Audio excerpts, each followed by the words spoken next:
Est-ce que j'ai plus de chances de me faire frapper par la foudre ou de gagner le gros lot au loto? En voilà une question qui est bonne. On va déjà commencer par regarder la foudre. Si on regarde plusieurs sources météorologiques et pas que l'on peut trouver sur internet, on s'aperçoit qu'on a d'une chance sur 1 million d'être frappé par la foudre. Bon, heureusement, c'est pas beaucoup. Et pour le loto alors? Mais là, tout est une affaire de combinaison et de probabilité conditionnelle. Le loto, c'est un jeu de hasard dans lequel on doit choisir plusieurs numéros. On doit en choisir 5 dans une grille avec des numéros compris entre 1 et 49 et on doit en choisir un sixième qui lui par contre est compris entre 1 et 10. Pour le premier numéro, j'ai 49 possibilités. Pour le deuxième numéro, j'en ai pas 49 mais 48 puisque j'exclus le nombre que j'ai déjà sélectionné pour le premier numéro. Et ainsi de suite. Et donc si je multiplie tout ça, 49 par 48 par 47, etc., on trouve 228 millions et même un peu plus. Mais c'est un peu moins que ça, puisque ce tirage qui s'affiche ici, c'est le même tirage que celui-là.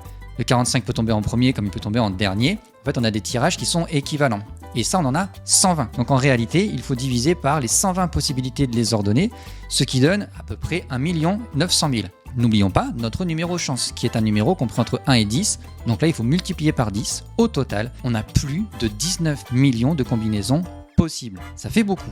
Et si tu veux la formule mathématique pour obtenir ces combinaisons, la voici. Donc finalement, pour la foudre, on a une chance sur 1 million, à peu près, d'être frappé par la foudre en France. Et au loto, la probabilité de gagner le gros lot, donc c'est environ une chance sur 19 millions. Autrement dit, on a 19 fois plus de chances d'être frappé par la foudre que de gagner le gros lot au loto. Merci les maths.